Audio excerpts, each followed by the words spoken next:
Assalamualaikum warahmatullahi wabarakatuh. Alhamdulillah ketemu lagi bersama dengan kami Coach Yasin di Makna Channel bersama dengan Makna Consulting. Pagi ini spesial karena saya bersama dengan salah satu expert ya. Jadi beliau adalah culture specialist di Makna Consulting. Namanya adalah Teh Huga yang di sosmed sudah bertebaran di mana-mana. Kita akan sedikit mewawancarai beliau ya. Teh Huga, apa kabar? Sehat. Alhamdulillah ya. Ini sudah hampir 2 tahun kita membersamai tamu yang bernama Corona. Mungkin Teh Huga punya tips dan trik untuk bisa menghadapi tantangan ke depan yang tidak pasti gitu. Apalagi PPKM diperpanjang ya bro.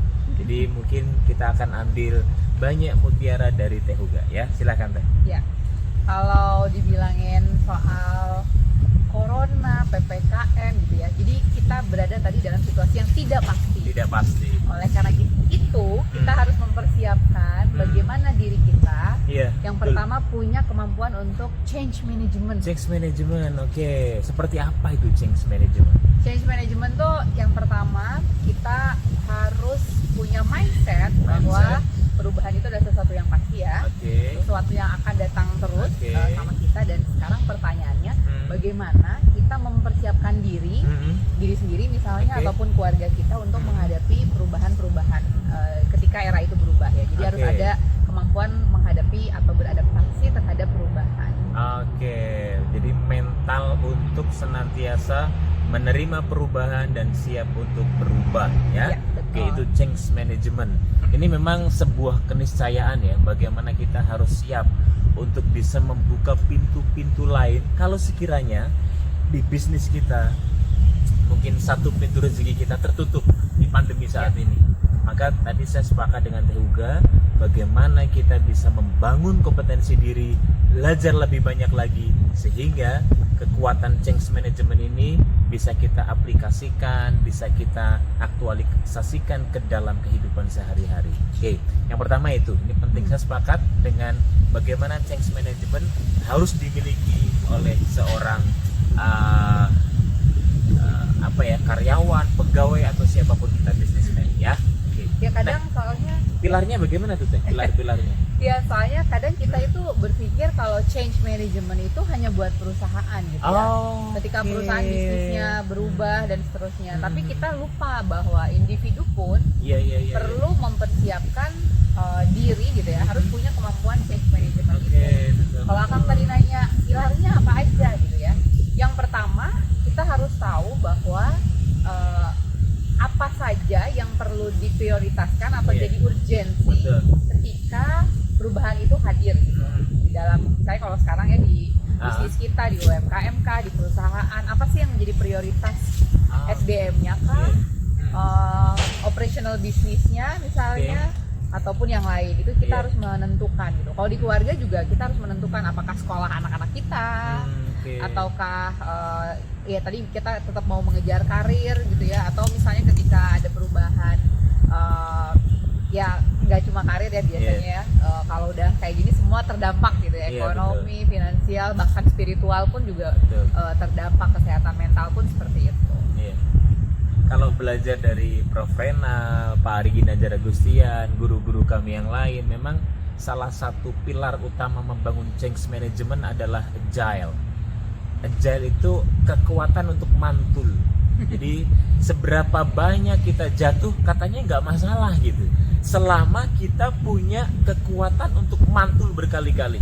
Ya, ibarat bal bekel itu, kalau kita jatuhkan, ping begitu kan, maka semakin sering dia jatuh dan semakin kita menekan lebih kuat, maka dia akan memantul lebih tinggi. Artinya apa? Bisa jadi pandemi hari ini melatih kita untuk terus melakukan perbaikan. Inilah sebenarnya kunci change management. Menurut Teh Huga gimana itu? Ya, kalau kebetulan background saya psikologi, jadi yang tadi Akang cerita, kemampuan seseorang mantul ya. Mantul sehingga punya mental gitu ya. Okay. Itu namanya disebutnya resiliensi gitu. Resiliensi gitu ya. Jadi Jadi kayak orang tadi bisa bangkit berkali-kali walaupun dia jatuh berkali-kali, bahkan mungkin bisa 2 kali lipatnya gitu. Itu harus punya resiliensi. Oke. Jadi penting ya dimiliki oleh setiap kita, entah karyawan, pegawai, seorang ayah, bahkan anak-anak didik kita. Kalau kita seorang guru, mereka juga harus punya resiliensi ya. Oke, luar biasa. Juga mungkin ada beberapa lagi selain tadi change management ya. Oke, yang kedua adalah yang pasti adalah stress management. Ini dia. Stres nggak waktu awal-awal pandemi, bahkan sekarang udah pandemi udah dari mulai PSBB, PPKM 1, PPKM berlanjut yang nggak tahu sampai kapan. Iya. Karena kalau sudah tahu ilmunya sih stress management nanti bisa kita atasi ya. Mungkin Teh Huga punya ini deh tentang stress management. Ya, kalau stres itu kan kita biasanya ada stresornya disebutnya ya. Oke, stresor. Ada penyebabnya. Itu kita harus mencoba mengidentifikasi gitu ya. Sebenarnya saya stresnya karena apa? Misalnya yang banyak sekali muncul di masa pandemi ini adalah yang pasti kecemasan, susah tidur, susah dompet, susah tidur gitu kan. Terus juga biasanya tadi cemas, terus juga kalau kita sering lihat juga kayak ada panic buying. Jadi orang berlomba-lomba beli barang-barang banyak gitu ya untuk disimpan di rumah. Susu bir brand bir brand dan ya yang kita lihat viral gitu ya. Jadi itu bentuk-bentuk kecemasan dari kita sebenarnya. Itu manusiawi sebenarnya. Nah, pertanyaannya bagaimana cara kita untuk mengelola kondisi stres tersebut? Yang pasti tadi harus tahu dulu penyebabnya apa. Stresornya ya. Apa? Lalu selanjutnya kita cari cara yang paling kita bisa gunakan. Misalnya kalau yang paling simpel, ketika mulai ada rasa-rasa cemas gitu ya, saya cemas tertular misalnya, atau cemas karena dompet kering, misalnya seperti itu, bisa tarik nafas dulu gitu ya. Ketika lagi mulai merasa cemas, bisa tarik nafas dulu, lalu tahan, keluarkan dari bawah. Ada teknik namanya 478, Kang. 478 ya. Apa itu teknik apa? Teknik 4 tarik nafas dalam 4 hitungan. Silahkan dicoba 1, 2, 3, 4. Ditahan 7 hitungan, simpan di dada. Dihitung 7 hitungan, lalu keluarkan lewat mulut boleh, lewat hidung juga boleh. 8? Ya, 4, 7, 8. Itu teknik biasanya dipakai untuk sleeping disorder gitu ya, yang punya gangguan tidur itu bisa pakai itu. Lebih tenang kayaknya lebih tenang, dilakukan misalnya sebelum tidur ataupun saat sudah bangun gitu. Itu bisa juga dipakai, ataupun ketika kecemasan itu langsung muncul gitu ya, perasaan-perasaan panik tadi misalnya, itu bisa dipakai.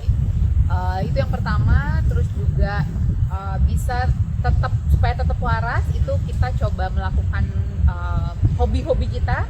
Yang hobinya basket silakan basket, yang hobinya lari. Kalau saya hobinya tenis tapi nonton tenis ya, nggak main tenis tapi nonton. Misalnya kayak gitu, lakukan hobi. Terus juga untuk sebagian orang yang suka menulis, silahkan ekspresikan emosinya dengan cara menulis, itu juga bisa. Terus kalau yang di rumah punya kayak aromaterapi, itu juga bisa digunakan aromaterapinya untuk membantu rilis stresnya gitu ya. Iya, kayak gitu. Itu ada beberapa hal yang bisa praktis kita gunakan. Memang kecemasan ini banyak dialami ya, apalagi saat-saat pandemi seperti ini gitu. Bahkan guru kami mengatakan corona ini menyerang mental seseorang ya, jadi down, jadi takut berlebihan, jadi gelisah berlebihan, jadi khawatir berlebihan gitu. Maka selain kita berolahraga, menyalurkan hobi, yang penting bukan hanya meningkatkan imun tapi juga meningkatkan iman ya. Salah satu meningkatkan iman adalah tonton video-video kami, di sana banyak motivasi-motivasi yang sangat-sangat berharga. Semoga membantu teman-teman yang mungkin hari ini sedang work from home atau work from anywhere begitu. Tadi Teh Huga sampaikan ada change management, ada stress management, kemudian ada lagi mungkin tuh? Ya, Ada satu yang kita sebut dengan financial literacy. Wah, ini dia. Jadi, Seru ini. literasi keuangan. Apa Karena itu, di masa pandemi ini tentu ada yang mungkin maaf nih buat ada yang kena layoff atau PHK gitu ya. Ada yang dipotong gajinya. Buat yang pengusaha mungkin aduh bingung coret-coret pembukuannya itu gimana ya, datang dari mana keluar dari mana, atau datang nggak ada keluar terus gitu kan. Nah itu kita perlu financial literacy. Nah financial literacy atau literasi keuangan tentu harus diikuti dengan yang pertama punya pengetahuan tentang entah itu pola pemasukan dan pengeluaran, terus juga instrumen-instrumen keuangan tuh yang bisa sebenarnya kita persiapkan sebelumnya gitu ya, belajar dari saat ini, jadi kita sebenarnya bisa mengelola nih kondisi keuangan kita sekarang seperti apa itu. Lalu juga kita harus tahu spending atau pola habit atau kebiasaan kita pengeluaran uang tuh di mana, dan coba kita minimalisir di situ gitu. Kok akan senyum-senyum ya? Apakah akan merasa? Enggak, saya mikir begini loh. Uang tuh kalau jumlahnya banyak lebih mudah diatur gitu. Tapi kalau dikit kayaknya susah deh diatur. Ya. Untuk sebagian orang seperti itu ya. Jadi kayaknya kalau dikit nggak perlu financial literacy gitu. Loh, Mungkin kita financial literacy itu bukan hanya untuk mengatur, tapi untuk menumbuhkan. Gitu ya. Jadi kita punya uang itu nggak kemana-mana gitu ya, tapi kita bisa save, tapi disimpan di instrumen-instrumen yang sesuai dengan kepercayaan kita ya. Masing-masing tiap orang beda ya. Ada yang prefer ke emas misalnya, tapi ada juga yang instrumen-instrumen lain disesuaikan dengan kepercayaan masing-masing gitu. Itu bisa kayak gitu. Tapi memang susah ya ketika yang ditumbuhkan nggak ada gitu. Banyak UMKM, pedagang yang mereka setiap hari berurusan dengan Satpol PP gitu. Mereka itu tidak cari uang, tapi cari makan gitu. Untuk besok bagaimana anak, cicilan, listrik, angsuran, les, kemudian SPP anak. Jadi memang luar biasa ini. Semoga pandemi ini segera berakhir dan kita bisa diberi kekuatan untuk bisa tadi 3 hal yang disampaikan oleh Teh Uga sangat luar biasa. Dan prakteknya nanti kami ada training tersendiri untuk ini.